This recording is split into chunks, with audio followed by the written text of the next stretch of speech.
Ang kwentong ito ay hango sa totoong buhay. Mula ito sa isa nating kabayan na itago na lamang natin sa pangalang Eric. Taong 1947, probinsya ng Negros. Isa sa mga nakasanayan ng Pilipino, lalong-lalo na sa mga nakakatanda, ang magpasya sa mga anak kung ano ang magiging paglaki. Marami ang nakatali sa kaugaliang ito. Marami rin ang nagsakripisyo ng sariling kaligayahan upang matupad lang ang kagustuhan ng mga magulang. Kabilang rito si Eric. Pagkatapos ng kursong mechanical engineer, inakala na papayagang makipagsapalaran abroad para makapagtrabaho ng maayos. Subalit laking gulat niya nang dalhin sa kabundukan at pag-aralin ng herbal na panggagamot. Imbis na mga makina ang hinahawakan, puro halamang gamot ang isa-isang kinilala. Iiwan kita kay Mang Pulyon. Mag-aral ka sa larangan ng herbal na panggagamot. Masisiguro ko mapapabuti ka dito. Wika ni Papang Roberto. Kung alam ko lang na ganito yung patutunguhan ko pagkatapos mag-aral ng ilang taon, sana pala dito na lang ako dumiretso. Sana mahusay na ako ngayon, hindi ba pa? Oo nga no. Ang talino talaga ng anak ko. Hindi ko naisip yun Sana nga pinadiretso ka na dito pagka-graduate mo ng high school Katulad ka na sana ni Mang Pulyon. Napabuntong hininga si Eric para pigilan ang galit. Hindi to ang ibig sabihin. Pero iba ang pagkakaintindi ng ama. Hindi na lamang siya nagsalita. Naging rebelde na rin ang pag-iisip. Susubukan ang ama. Titignan kung ano ang magiging reaksyon kapag naisagawa na ang balak. Nakilala ni Eric ang manggagamot, si Mang Pulyon. Kung hindi kilala masasabing taong grasa, may kaitiman ng balat, magulo ang kulot na buhok, madungis, punit ang damit, magulo ang tahanan at nangangamoy dahon. Pigil hininga ng makipagkamayan dahil sa baho. Sa kabila ng itsura, hindi may kakaila ang husay at talino pagdating sa gamutan. Bawat dahon na nakabalandra sa mesa alam na alam. Nabibigyan ng pangalan kahit ang nagliliitang ugat. Nakatambak sa tabi ang mga libreta na naglalaman ng pamamaraan. Nang mag-usap ang ama at ang manggagamot, sinamantala ni Eric ang pagkakataon na libutin ang tahanan. Bukod sa mga dahon, ugat, libreta at iba pang kagamitan, napukaw ang pansin ng binata sa mga kuhol. Maliliit, malalaki, iba't ibang hugis at kulay. Isa-isang sinuri. Normal ang mga ito hanggang sa dumako sa kulay itim. Napansin na may kakaiba. Walang laman subalit mabigat.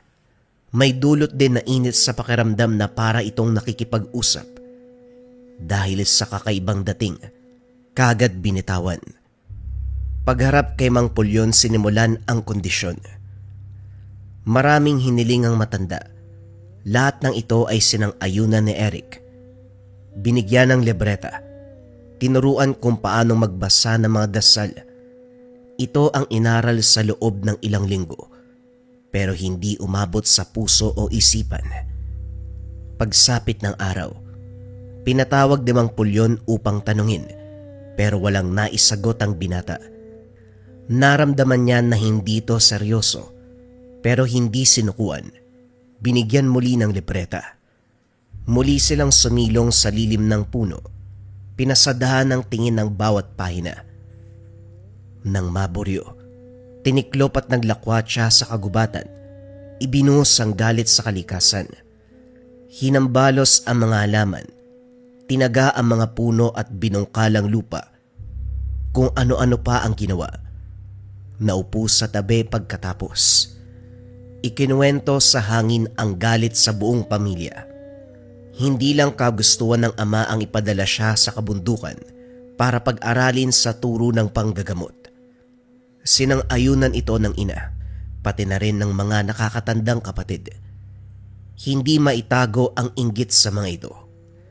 Dalawa sa mga kapatid ang nakakapagtrabaho ng naayon sa propesyon. Siya ang bukod tangi na pinatapon sa kabundukan. Tama ba yung ginawa sa akin? Ilang taon ako nag-aral para maging mechanical engineer, tapos sa huli ganito? Buti pa sina kuya. Ang gaganda ng trabaho. Doktor sa kapulis, tapos ako. Ito, magiging manggagamot, anak ng... Hindi natapos ni Eric ang pagsasalita nang mapansin ang kumpulan ng kohol sa tabing sapa. Umaakyat ang mga ito sa gilid. Kumukulo ang tubig sa ibaba na hindi nagtagal lumitaw ang maraming isda. Nagmamadali sa paghuli. Hindi akalain na makakahuli gamit lamang ang mga kamay. Pagkawi, hindi makapaniwala si Mang Pulyon dahil matagal nang hindi binubuhayan ng isda ang sapa. Kinakailangan pang puntahan para personal na makita. Napatulala na lamang sa nalaman. Kung magulat kayo, parang wala nang buhay yung sapa na to ah. Sinabi mo pa. Sa bahaging ito wala ni isang isda ang nabubuhay. Maliban sa makuhol. Isinumpa ang lugar na ito sa angkan ni Bartolome. Magmula ng araw na yon, hindi na binuhayan ng sapa. Paano nangyaring may nahuli? Hindi ko rin ho alam eh. Bigla na lang nagakyatan yung mga kohol tapos lumitaw ang mga isda. Mauna na po ko. Iyawin ko pa ang mga yun eh. Nang maiwan si Mang Pulyon, sinuri ng mabuti ang lugar. Bawat bakas sa tubig man o sa lupa, tinitigang maigi. Naglibot ng naglibot. Bumalik sa sapa at dito napansin ang ipo-ipo. Sa gitna nito nakapwesto ang butil ng tubig. Kinilabutan siya sa nakita. Mutya ng tubig. Totoo nga. Totoo nga ang pangitain ni Mang Danilo. Maglalabas ng mutya ang sapa na ito. Lumusong si Mang Pulyon. Malakas ang ragasan ng tubig. Hindi siya pinapayagang makalapit. Hindi na rin pinagpilitan pa. Malinaw sa matanda na hindi siya ang pinili. Umuwi ng tahanan. Pinagmasdan si Eric. Napangiti. May nakikita sa binata. Naniniwala na may darating na biyaya para sa kanya. Naguluhan si Eric dahil imbis na magbigay ng libreta ang matanda. Inutusan siya nitong manguha ng mga kuhol. Bit-bit ang buslo. Pinuntahan ng sapa. Tahimik na nag-intay sa tabi. Tinamad maghanap kaya piniling maghintay kung kailan may makita sa harapan. Sa kalagitnaan, napukaw ang pansin ng lumakas ang pagragasa ng tubig. Umiikot na parang ipo-ipo. Tinitigan lamang ito ng binata. Pagkuway iniwanan ng pansin dahil walang makitang kuhol. Lumipat sa ibang bahagi. Sa kabilang banda napailamos ng mukha si Mang Pulyon nang daan-daanan lamang ni Eric ang mutya. Buong akala'y papansinin nito ang biyaya ng kalikasan. Sa galit ay sinalubong ito pero hindi magawang pagalitan. Pinauwi na lamang. Hindi maunawaan ng binata si Mang Pulyon. Tahimik ito. Kahit anong salita niya ayaw sumagot. Iba ang pakikitungo kumpara noon. Hinayaan dahil sa isip ng binata, nagsimula nang maubos ang pasensya sa kanya. Hindi makapag-intay sa araw na ito mismo ang magtaboy. Subalit laking gulat dahil sa mga sumunod na araw. Tinuro ang tungkol sa mutya. Sentro bilang halimbawa ang itim na kuhol. Dito nalaman ni Eric na ito ang gamit ng matanda. Iba't ibang bato ang inilatag, isa-isang pinakilala. Pangalan, gamit, at kung para saan ang bisa. Nakikinig pero hindi inunawa. Nang mapansin ito ng matanda ay kusang itinigil. Hindi ka ba talaga interesado sa mga bagay-bagay? Mariosep kang bata ka. Nasa harapan mo na pero dinadaanan mo lang. Pagkakataon na yon pero pinalampas mo. Iho, kung may napansin kang katulad nito, huwag mong daanan lamang. Ibig sabihin nun ikaw ang pinili ng gamit. Dapat samantalain mo ang pagkakataon kaysa magsisi ka sa uli. Ano raw? Anong sinasabi niyo dyan? Ano bang dinadaanan ko? Ay nako, lalong puputi ang buko sa'yo eh. Bumalik ka sa sapa. Manguha ka ng call o hindi kaya isda. Huwag kang uuwi kung hindi mapupuno ang buslo. Walang reklamo na umalis ang binata. Pagdating sa sapa, naroon pa rin ang ipo-ipo sa tubig.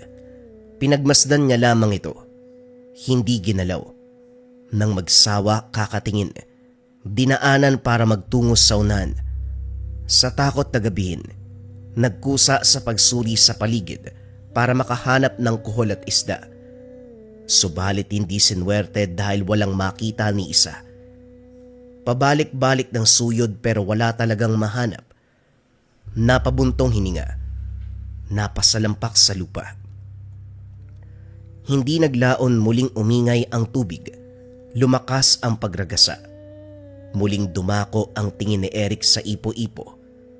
Nagsimulang maguluhan dahil ilang oras na ang lumipas ay hindi pa rin nawawala. Hanggang sa napansin ang nasa gitna nito. Butil ng tubig na hindi gumagalaw. Bukod dito may kung anong nag-udyok na lapitan. Walang pagdadalawang isip na lumusong at pasimple itong kinuha. Nagulat nang maramdaman ang paglatay ng enerhiya sa kakayahan. Bahagyang bumigat ang ulo. Unti-unting umikot ang paningin. Sa pagkataranta nagmamadali sa pag-ahon, subalit nawalan ng malay. Hindi na malayan ang paglipas ng oras, nagising sa pagbuhos ng ulan. Nang makitang tumataas ang tubig ng sapa, nagmamadaling tumakbo pa uwi. Dumiretso agad ang higaan, mabigat pa rin ang pakiramdam. Nang mapansin ni Mang Pulyon ang kilos ng binata, duda siya sa isang bagay. Kaagad sinuri ng malaman, hindi na inistorbo pa. Hinanda ang mga gamit at inantay kung kailan magigising. Magdamag tulog si Eric. Nagmulat mataas na ang sikat ng araw. Dumiretso sa kusina. Nabutan si Mang Pulyon na naghihimay ng mga dahon. Pinagsandok siya nito. Hinayaang kumain. Sa kalagitnaan kinamusta ang karamdaman. Dito napansin ng binata na wala na ang bigat. Magaan ang pakiramdam. Nag-uumapaw ang lakas.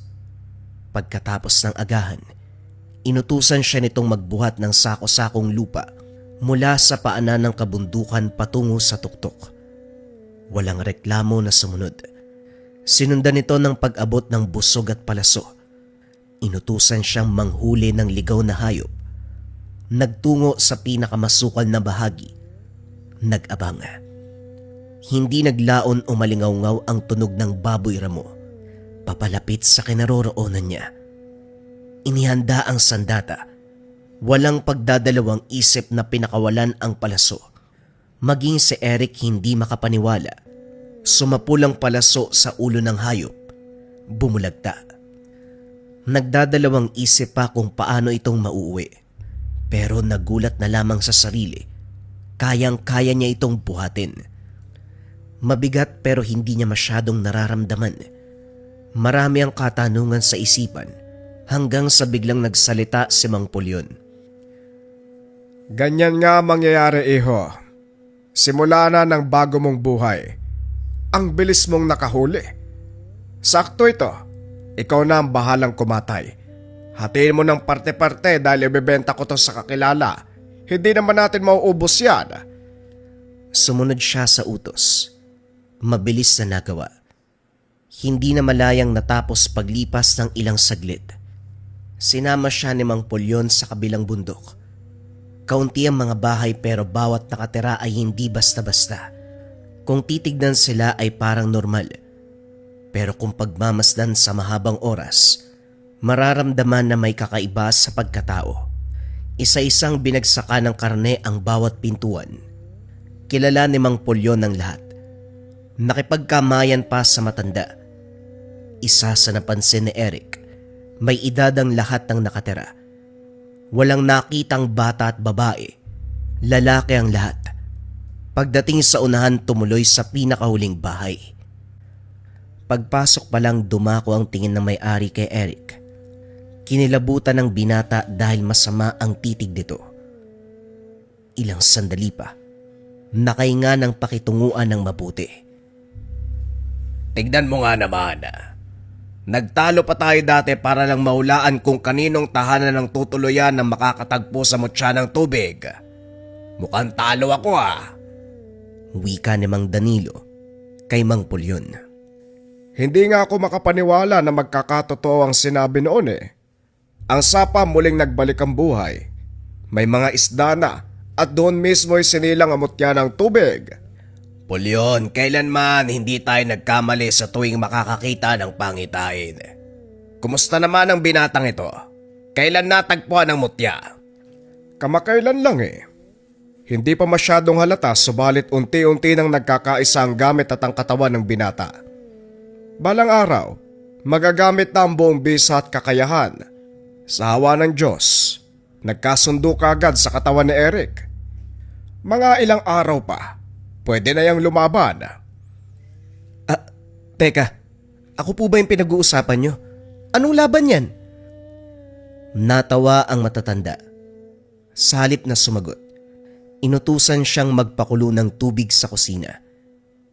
Sumunod ang binata, ngunit hindi inilayo ang pandinig sa usapan ng mga ito. Naging malinaw kay Eric, ang natuklasan sa sapa ay isang mutya. Nagmula dito ang kakaibang nararamdaman sa sarili. Talas ng paningin, bilis at lakas. Nang makapa ang bulsa, nagulat dahil nahugot ang mutya ng tubig. Malaki ng kaunti sa butil ng bigas. Pero ang itsura ay parang naninigas na tubig. Anumang pisil ay hindi bumabao ng kuko. May kabigatan. Nag-uumapaw ang enerhiya. Nang makitang papalapit si Mang Pulyon, dali-dali itong tinago. Habang nagkakape, tuloy ang usapan ng matatanda. Tahimik na nakikinig si Eric.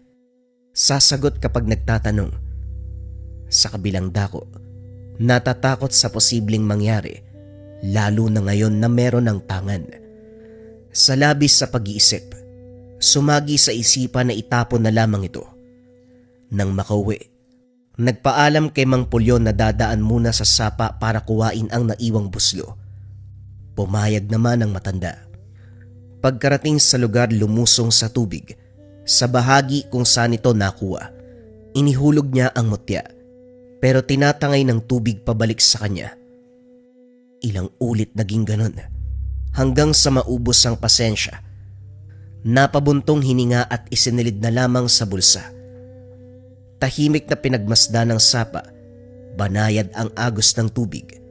Presko ang hatid na pakiramdam. Kinausap sa isipan. Hiniling nakuhain uli ang mutya. Hindi may tago ang takot dahil noong pinakilala ni Mang Pulyon, binanggit ang mga kalaban. Aswang, engkanto, duwende, diwata, tikbalang, at kung ano-ano pang nilalang. Hindi lubos maisip ni Eric na darating ang araw na makakaharap ang isa sa mga ito. Kahit na sabihing mutya ang bahala, hindi may tatago ang katotohanan na nakakatakot na nilalang ang kalaban. Hindi pa naman ako talaga nagsisimula eh. Baka pwedeng kunin nyo na ito uli. Hindi ako handa sa ganitong klase ng buhay. Pangarap ko maging mechanical engineer eh. Hindi ako makikipagsapalaran sa iba't ibang nilalang, pasensya na. Pero hindi ko matatanggap ang biyaya nyo. Kung ayaw nyo tong kunin sa akin, ibibigay ko to kay Mang Pulyon. Pagbalik ng tahanan, nakita si Mang Pulyon. Nakangiti sa kanya. Pero nagbago ang itsura nang magsalita siya. Napatitig ang matanda. Hindi inasahan ang maririnig mula sa binata. Ang buong akala niya, handa na itong pasukin ng mundo ng lihim na karunungan. Pero ito ngayon, inilahad sa kanya ang mutya ng tubig. Pilit kinumbinsi. Pero pulido ang desisyon ni Eric. Gayunpaman hinayaan na muna itong makapag-isip. O siya, sige. Hindi naman kailangan ora-oradang pagpasok sa larangan. Hindi dahil nakatagpo ka na ng mutya, papasok na kagad sa lihim na karunungan. Sige Eric, ituloy muna natin ang pagdarasal sa larangan ng panggagamot. Sa ibang dako muna tayo. Baka sakaling unti-unti mong maunawaan. Manong, sa tingin nyo ba, pumayag ako na iwanan dito para mag-aral ng panggagamot o maging antingero? Nagpaiwan lang ako dito para hindi na humaba yung usapan. Hindi pa ba halata? Hindi ko gusto yung mga tinuturo ninyo. Manong, gusto kong gawin yung pinag-aralan ko. Yung tao na malayang makakapagtrabaho sa abroad gamit yung kursong pinaghirapang matapos, yun ang gusto ko. Hindi yung magbitbit ng halamang gamot. Hindi yung umusal ng dasal. Lalo na hindi maging katulad mo. Pasensya na po pero hindi na magbabago ang isip ko. Maghanap na lang kayo ng iba. Wala kayong maaasahan sa akin. Kinabukasan, maagang naganda si Mang Pulyon para sa susunod na yugto ng aralin. Balak turuan ng aktwal na gamutan si Eric. Pero laking gulat dahil hindi ito magilap. Wala sa tahanan, wala sa labas, wala din sa sapa. Inantay sa pag-aakalang babalik dahil hindi naman dala ang mga gamit. Kaso ilang araw ang lumipas, hindi na nakita pa si Eric. Sinuyod ang buong lugar, magkabilang sityo, bawat pundok, bawat gubat. Nagpatulong sa nasasakupan ni Mang Danilo pero wala ni isa ang nakahanap. Napilitang lumuwas si Mang Pulyon para ibalita sa pamilya ang pagkawala ng binata. Sa kabilang banda, nasa loob ng gubat lamang si Eric, pabalik-balik ng daan. Sa madaling salita, pinaglalaroan ng nilalang. Matagal bago napansin ng binata, saka lang nang marinig ang hiyaw ng kabayo. Kunot noong tumingin sa paligid. Hindi nagtagal lumitaw ang kalahating tao, kalahating kabayo. Tao ang hubog, pero ang buong pagkatao ay halimaw.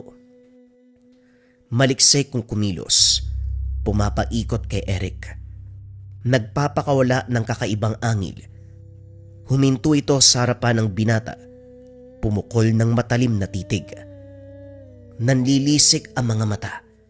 Taglay ang muka ng kabayo. Mula balikat hanggang bewang ay taong lalaki. Ang mga paa ay sa kabayo. Tinatakot si Eric pero nanatiling nakakunot ang noo ng binata. Nang mapansin ito ng nilalang, tumigil na ng kusa. Hindi naman ako natatakot sa'yo eh. Parang kwentong perya ka lang.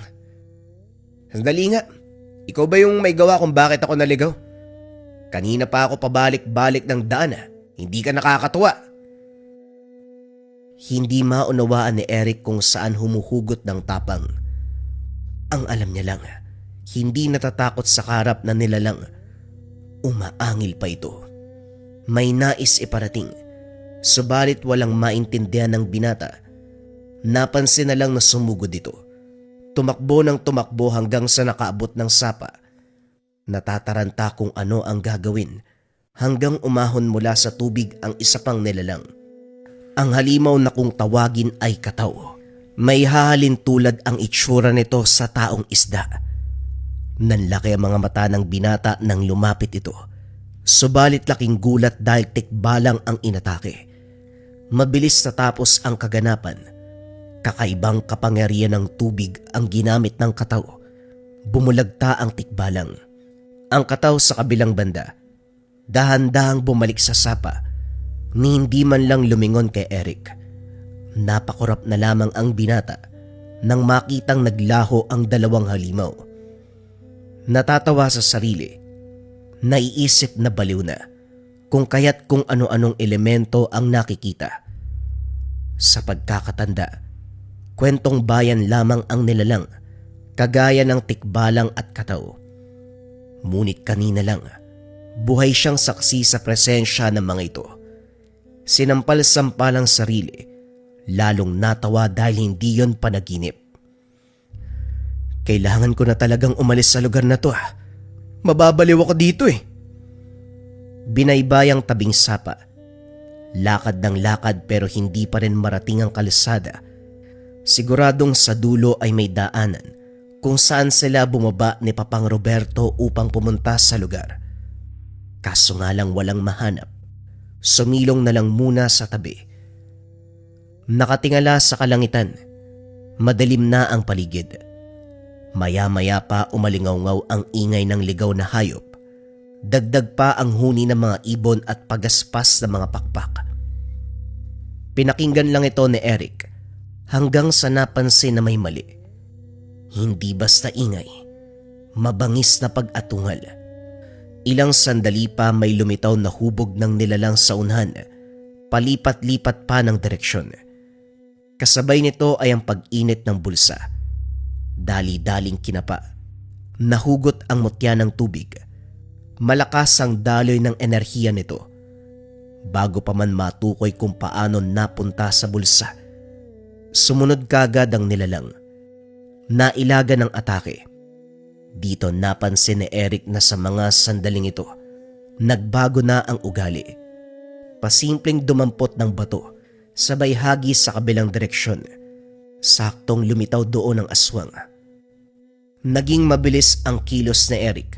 Sa isang kurap lang, sakal na ang halimaw. Hinambalos ng bato, paulit-ulit hanggang sa nalagutan ng hininga. Nang may masmasa ng binata, napatitig sa mutya. Dito napaisip. Binalikan ang mga salita ni Mang Pulyon, maging ang mga kaganapan. Mga karanasan. Pilit winaksi. Ayaw tanggapin ang lahat ng nangyari. Unti-unti nang lumalambot ang puso para dito. Napagpasya na bumalik sa tahanan ni Mang Pulyon, pero imbis na doon ang magtungo, napansin na ibang daan ang tinahak. Nakarating sa isang baryo sa dulo ng kabundukan, iilan lamang ang bahay. Tahimik subalit may kakaiba sa hangin. Nang mapansin ang bata na nakadungaw sa bintana, dali-daling nilapitan pero umatras. Nang bumungad sa pintuan ang ama, may hawak na itak. Atras bata! Subukan mong lumapit, tatagain kita. May kasama ka ba? Ilang kayo? Masama ang tingin ng lalaki. Sinusuri ang paligid. Teka, kalma nyo lang humanong. Wala akong kasama, mag-isa lang ako. Sa katunayan, uwi sana ako eh. Kaso lang dito ako napadpad eh. Ganyan din yung sinabi ng mga taong nauna sa'yo eh. Uwi daw kasi naligaw. Ang galing ah. Sa dami ng lugar talagang dito kayo napapadpad. Umamin ka. Aswang ka no? Manong, nauunawaan kita pero huwag ka mag-alala. Yung itsura kong to mukhang aswang, naligaw ho talaga ako. Kaala mo naman kagwapuhan ka. Alis ka ba o pupugutan kita ng ulo? Hindi nagpumilit si Eric nang makita ang pagiging seryoso ng lalaki. Bumalik ng daanan pero nanatili sa lugar. Tanaw mula sa taas ng puno ang mga bahay. Hindi nagtagal nagbigay ng senyales ang mutya. Grupo ng kalalakian ang dumating. Isa-isang lumapit sa mga tahanan pero wala ni isa ang nagbukas. Nagkatinginan ang mga ito. Nagpalitan ng tango. Isang kurap lang nagpalit ng anyo bilang mga aswang. Napaayos sa kinalalagyan si Eric. Nagmamadali sa pagbaba. Dumiretso sa tambakan ng panggatong. Saktong may nakuwang palakol. Inagaw ang pansin ng aswang na dumapo sa bubong. Lahat dumako ang tingin sa bintana. Sinamantala ang pagkakataon, pinaunlakan ng hamon. Sa puntong ito humiling ng lakas at proteksyon si Eric sa tanga na mutya. Paulit-ulit sinasambit ang pangalan ng gamit habang nakikipaglaban sa mga aswang. Hindi nagtagal, unti-unting nabasa ang galaw hanggang nagawang pabagsakin ng isa't isa. Bawat hambalos ng palakol ay may aswang na tinatamaan. Nagmistulang laruan ang mga nilalang. Parang nagsisibak lang ng kahoy. Biyak ang ulo ng mga ito. Hindi nagtagal ay naubos ang lahat. Lalakad sana si Eric nang tawagin ng lalaking nakausap kanina. Nagpakilala ito sa pangalang Miguel. Dito lang din nagbukas ang mga bintana ng bawat tahanan. Dumungaw ang mga taong hindi makapaniwala sa kaganapan. Antingero ka ba o albularyo? Ganong klaseng tao lamang ang nakakapas lang sa mga nilalang na yan. Swerte lang po siguro. Tinatawag ko ang Diyos habang lumalaban eh. Sa gabay niya, nagawa kong talunin ang mga to. Tugon ni Eric. Ito lang ang sinagot. Hindi rin sigurado kung ano ang tawag sa kanya. Anong Diyos ba yung sinasamba mo? Meron din kaming Diyos, pero hindi kami kayang protektahan sa mga nilalang na yan. Sa ilang taon na pagsalakay ng mga aswang, ngayon na lang kami nakaranas sa may tumulong sa amin. Hindi ba pinalis pa kita kanina? Bakit nandito ka pa nung sumugod sila? At para maalis ang pagdududa ng mga tao, ipinagtapat ni Eric ang katotohanan. Nakumbinse ang mga ito at bilang bayani, binigyan ng matutulugan. Ang mga bangkay sa kabilang banda, pinagtulungan na ligpitin ng mga tao, dinala sa bundok at doon sinunog. Habang tanaw ang apoy sa kalayuan, napapaisip si Eric. Hindi may tatanggi na nahihiwagaan sa kaganapan. Bukod dito, ayaw tanggapin na unti-unti na siyang bumibigay sa sitwasyon. Tinatanggap na ang tungkulin. Hindi ito pwede, mechanical engineer ako eh. Dapat makina yung kinukumpuni ko. Hindi pagligpit sa mga aswang. Ilang taon kong pinaghirapan kaya hindi pwedeng ganito ang kakalabasan. Uwi na nga ako. Lagot talaga sa akin yung nanay at tatay ko. Hindi ka pa pala tulog. Eto kape at tinapay oh. Baka gutom ka eh. Hindi ko sinasadyang marinig yung sinasabi mo. Pasensya na ha. May tinapos ka palang kurso pero nandito ka. Tagasan ka ba talaga? Ang kwento ng buhay mo ano ba? Kakagraduate ko lang sa kursong mechanical engineer. Pero yung tatay ko sa kananay ko pala desisyon eh. Imbis na magtrabaho ko, wala. Pinadala ko sa kabundukan para pag-aralin ng lihim na karunungan. Nilayasan ko ay manggagamot na nagtuturo sa akin eh. Malamang hindi pa napaliwanag sa'yo no? Hindi mo na matatakasan ko nung tadhana mo. Lalong-lalo na kung may mutya na pumili sa'yo. Iyo, kumpara sa medalyon at anting-anting, pumipili ang mutya ng taong gusto nilang maging tagapangalaga. Kaya kung may pumili sa'yo, samantalain mo ang pagkakataon. Huwag ka manginayang sa ibang bagay dahil sa larangang ito. Maraming buhay ang may sasalba bilang antingero. Marami kang matutulungan. Sabihin nyo nga ho, ano bang alam mo sa ganitong larangan? Yung lolo ko isang antingero. Nagsisi nga ako kung bakit tinanggihan ko yung alok niya na mutya eh. Pinili ako pero hindi ko tinanggap. Nagpakalayo-layo ako, tignan mo ang nangyari. Napadpad sa lugar na paboritong dalawin ng mga aswang. Kung sana tinanggap ko lang yung kapalaran ko bilang antingero, may laban sana ako sa mga nilalang kaso hindi eh. Pinagmasdan ni Eric ang reaksyon ng lalaki. Gustong makasigurado na nagsasabi ng totoo. Matapos mapagtanto, hindi napigilang manlambot. Namalaya na lamang na unti-unting nagbago sa pasya tungkol sa mutya. Kinabukasan naglakbay si Eric pauwi. Sa kagubatan pa lang, napapansin na may sumusunod. Lumingon sa pag-aakalang si Miguel, subalit ibang tao. Sinubukang kausapin pero imbis na sumagot, nagpaula ng suntok. Hindi inasahan ng binata, kaya hindi rin nakailag. Natumba pero hindi masyadong tumalab ang puwersa ng kamao. Sadyang nawalan lang ng balanse. Pagsulyap sa unahan may iilang kalalakian, parehong masama ang tingin. Nang pagmasdang mabuti ang presensya ng mga ito, natukoy ng mga aswang. Kalmadong nakipag-usap ang binata. Nakiusap na wag siyang saktan ng mga ito. Kaso nga lang hindi tumalab. Nagkatinginan. Nagpalitan ng senyas. Ilang sandali pa ay sabay na sumugod. Alertong inalaga ni Eric ang bawat atake. Inantay kung kailan magpapalit ng anyo ang mga ito. Pero nang makitang tirik ang araw, dito natawa ang binata. Tinumba niya ang isa. Ang lakas ng loob yung sumugod papasikat na yung araw. Sigurado ba kayong kaya nyo? Kasi kapag inubos yung pasensya ko, may kalalagyan talaga kayo. Muling nagtinginan ang mga ito. Hindi nagtagal isa-isang umatras.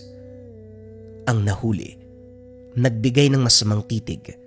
Sinundan ng tanaw ni Eric hanggang sa nawala ang mga ito.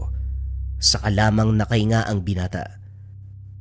Sa kabutiang palad natunto ng tahanan ni Mang Pulyon. Naabutan nito at ang ama na parehong nag-aalala. Naroon din si Mang Danilo at iba pang kasamahan. Kanya-kanya sa pagtatanong kung saan siya galing. Pinaliwanag ni Eric ang mga kaganapan. Katulad ng inasahan, tuwang-tuwa ang mga ito. Pinasalamatan pa siya dahil nagawang tanggapin bilang pinili ng mutya. Sa bugso ng damdamin, walang nagawa kung hindi makipagsabayan. Paulit-ulit na kinumpirma ng binata sa sarili kung handa na ba talaga sa larangan. Tuwing naisip ang kinasangkutang kaganapan, hindi maiwasang aminin na nagdulot ito ng saya. Nasusubok din ang sarili sa pagtuklas ng iba't ibang aspeto. Hindi makapaniwala na sa pagkakataong ito, buo ang desisyon. Sige, subukan po natin.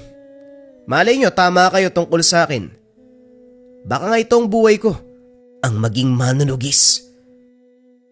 Walang paglagyan ng tuwa ang ama matapos marinig ang pasya ng binata. Sa gabay ni Mang Pulyon, lalo pang nilinang ang kakayahan ni Eric. Araw-araw nakikipagkumbate sa matatanda na nagmula sa grupo ni Mang Danilo. Natuklasan na katulad niya rin ang mga ito. Mga pinili ng mutya. Hanggang sa ngayon aktibo pa rin. Nasubok ng gusto ang binata. Nagsusumikap dahil hindi makauwi sa tahanan ni Mang Pulyon kapag walang naitumba ni isa sa katunggali. Bugbog sarado ang pisikal na katawan maging ang espiritual. Umabot sa punto na halos gumapang na. Nagwika ang katunggali na itigil ang pagsasanay subalit ayaw minto ni Eric. Ngayon si Mang Kiko ang huling kalaban.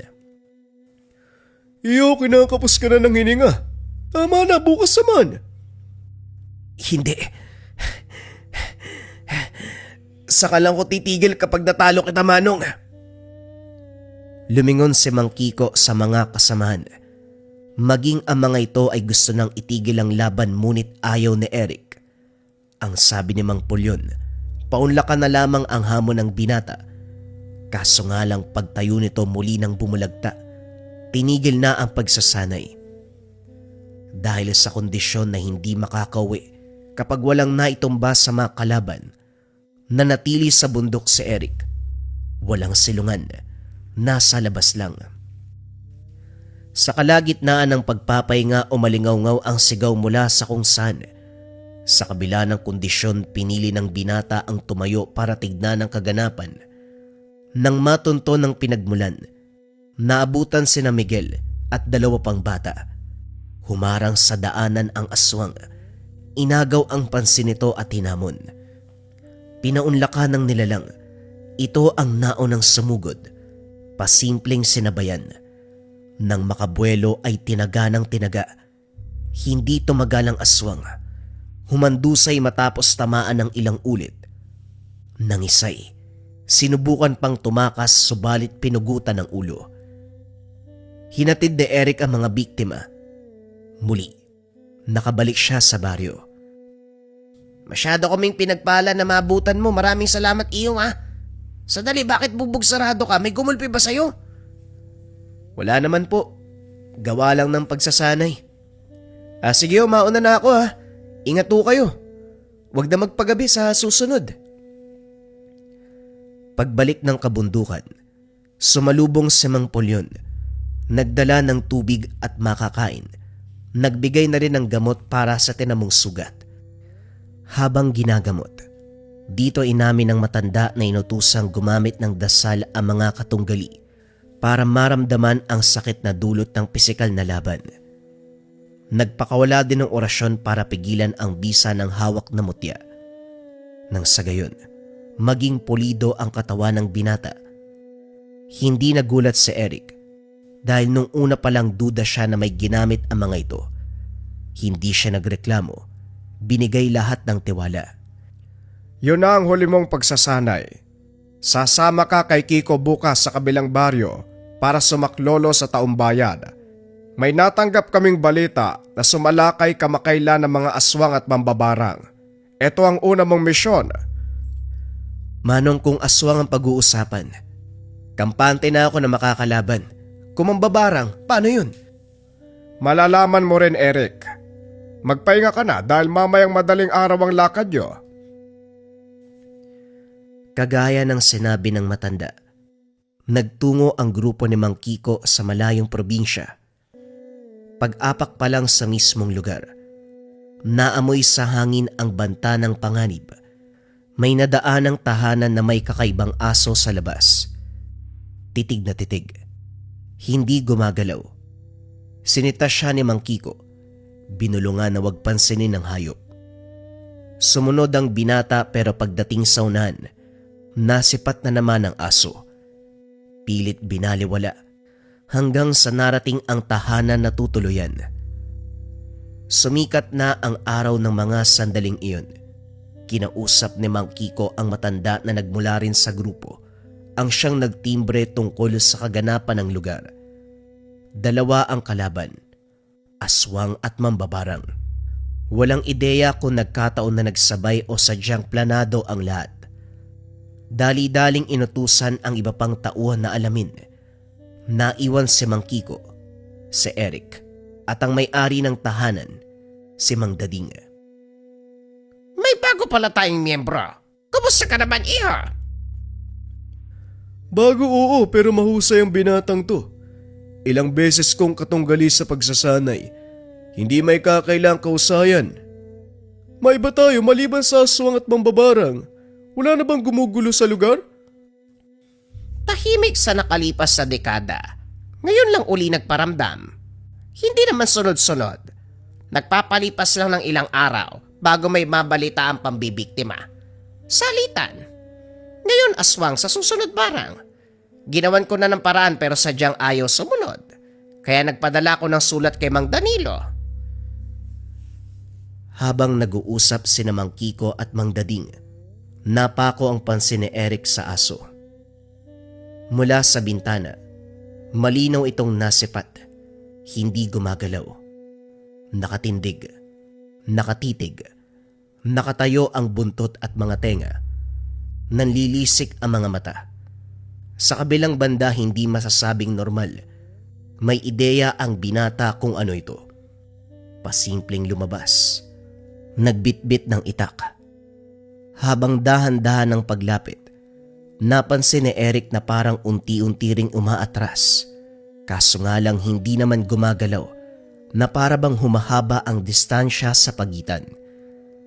Hindi nagtagal napahinto na maglaho bigla. Parang usok na sumabay sa hangin. Pagsikat ng araw, sinimula ng paglilibot sa lugar. Naging maingat sa bawat kilos. Magkasama si Mang Kiko at Eric. Bumalik sila sa daan upang doon sumuri. Napako ang tingin ng binata sa tahanan kung saan unang nakita ang aso. Walang tao sa lugar pero malakas ang senyales mula rito. Sinubukang lumapit pero pumigil si Mang Kiko. Iho, huwag ka magpadalos-dalos. Matuto kang kontrole ng pagiging kuryoso mo. Hindi dahil may napansing kakaiba, lalapitan mo na. Tandaan mo, delikado ang kalaban. Isang pagkakamali, dehado lahat. Iikot lang tayo sa paligid, mangangalap ng impormasyon. Tumango si Eric, dumiretso sa unahan. Pinagpatuloy ang pagsuri. Nang makabalik sa tahanan, naroon pa rin ang iba pang kasama. Pinagtagpi-tagpi ang nakalap na detalye hanggang sa matukoy ang salarin. Dalawa ang mambabarang, buong angka naman ang aswang. Hindi konektado sa isa't isa. Sa pagkakaintindi, isa sa mga ito ang nakasabay sa kasalukuyang pambibiktima. Pinadala ang kalahati ng grupo ng angkan ng aswang, samantalang si Eric, Mang Kiko, Mang Dading ang pumunta sa tahanan ng mambabarang. Habang nagkukubli, pumapakawala ng dasal ang matatanda. Tahimik na pinagbasdan ni Eric ang bisang kumalat sa kanginan. Sumugod na rin pagkatapos. Maliban sa paghihintay sa bakuran, wala nang inutos si Mang Kiko. Sila ang kumatok sa tahanan ng mambabarang. Pinatuloy at pagsara ng pintuan, umalingaw-ngaw ang paghingi ng saklolo. Sa kabutiang palad walang nakapansin sa pangyayari kahit may dumaraan. Ilang sandali pa, tinawag ang binata. Pagpasok bumungad ang nakahandusay na mag-asawa. Bumaha sa saigang dugo. Teka, ano pong gagawin ko pinatay niyo ang mambabarang? Inasahan mo bang ikaw ang makakalaban? Iho, iba ang haharapin mo. Doon tayo sa kabila. Dading, linisin mo na ang kalat. Ikaw nang bahala dito. Dinala si Eric sa tahanan kung saan hindi mabilang na biktima ng barang ang naroon. Iba't ibang karamdaman ang iniinda. May lalaki na puno ng butlig ang katawan. May babae na lumobo ang tiyan. Mga bata na nanghihina. Matanda na parang lantang gulay ang hita. Nakilala ni Eric ang nagbabantay. Nakita na ito sa tahanan ni Mang Danilo. Kasalukuyang inagapan ang mga pasyente subalit sa dami nito, hindi kayang maisalba sa lalong madaling panahon. Eric, ito ang punto ng pagsama mo. Papagalingin mo ang bawat isa sa kanila. Bilisan mo, dahil may nag-aantay pang nilalang sa'yo. Kahit wala ng ideya kung ano ang gagawin, lumapit sa mesa si Eric. Kumuha ng mga gamit at sinimulang isalba ang buhay ng pasyente. Napalunok ng bumungad ang kondisyon ng matanda. Kulang na lamang humiwalay ang laman sa buto ng hita. Malaki ang sugat. Bahagya pang kumulo ang nana. Dumako ang tingin sa gitna kung saan nakausli ang ulo ng salagubang. Dahan-dahan itong sinipit. Dahan-dahan, iho. Kapag patay na yang nahugot, ganon din ang sasapitin ng pasyente. May nalalaman ka bang dasal? Mas maiging sabayan mo. Wika ni Mang Rintoy.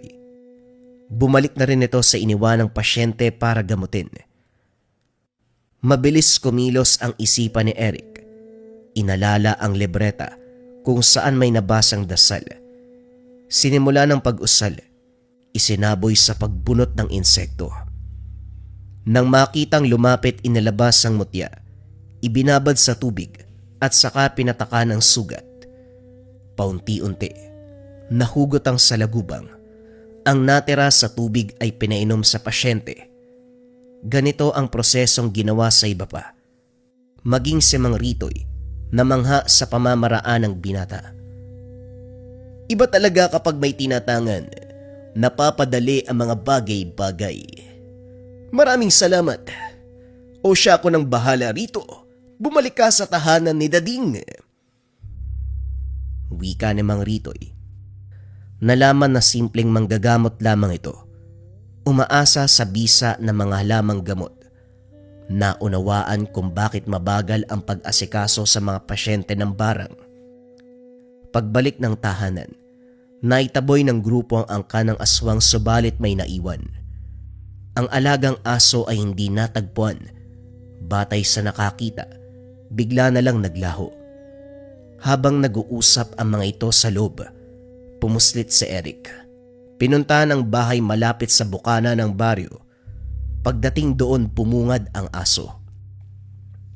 Bumunot ng patalimang binata. Dahan-dahang lumapit sa nilalang. Kagaya ng inasahan ay naglaho. Isang kurap ay nasa harapan na ito.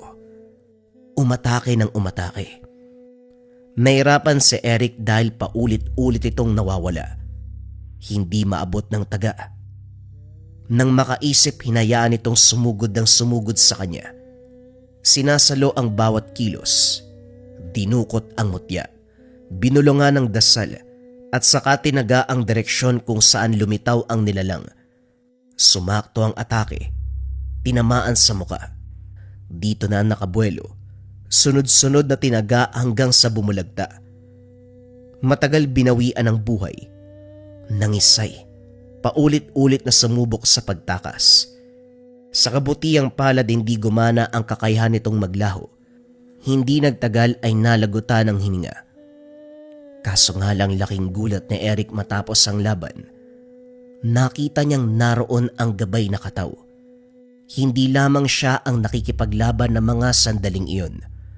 Ang gabay niya ang naging susi upang hindi na gumana ang kakayahan ng aswang. Gamit ang kapangyarihan ng tubig, inalis ang kakayahan nitong maglaho.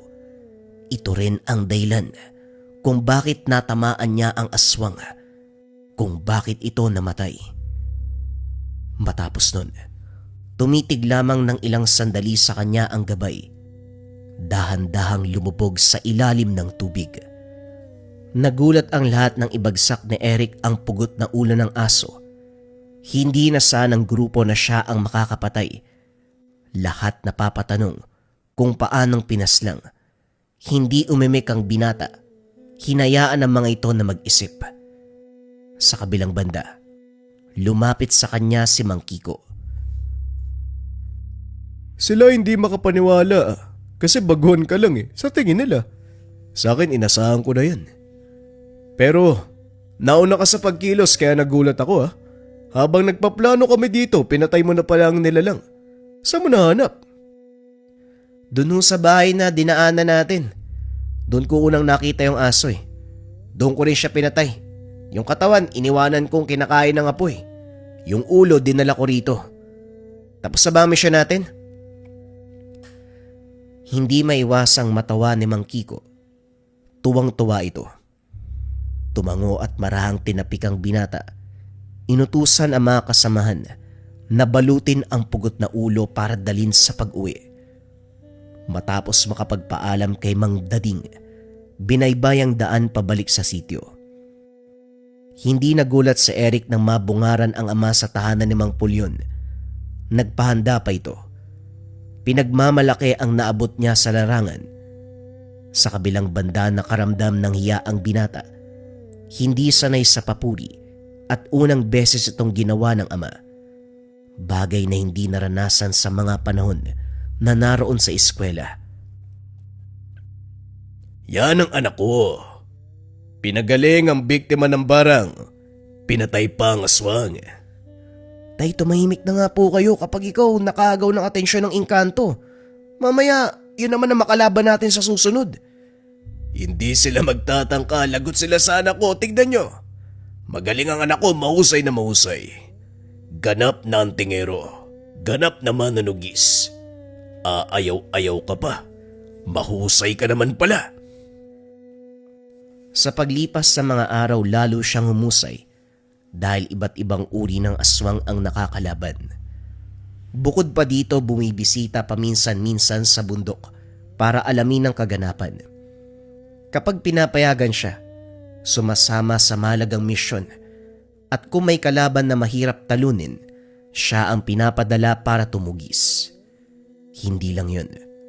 Natuklasan ni Eric na kapag malapit sa anyong tubig ang labanan, palaging nariyan ang kaibigan, palaging nariyan ang kanyang gabay. Isang nilalang na merong malakas na kapangyarihan ng tubig o mas kilala sa katawagan, nakataw. Depensa sa lahat ng uri ng sumpa na may kasamang rebuelta o balik-sumpa. Ito ang Marahuyo Bracelet. Napakarami ng natulungan ng Marahuyo. Mula sa pagbibigay ng ginhawa sa nararamdamang sumpa at pagbabalik ng sumpa sa mga taong nang biktima sa kanila. Kung isa ka sa mga taong nabiktima ng kasamaan at kailangan mo ng proteksyon, subukan mo ang Marahuyo Bracelet. Kung interesado ka, i-search mo lang ang shop ng Lika Merchandise Marahuyo Bracelet. Mag-ingat sa mga scammers.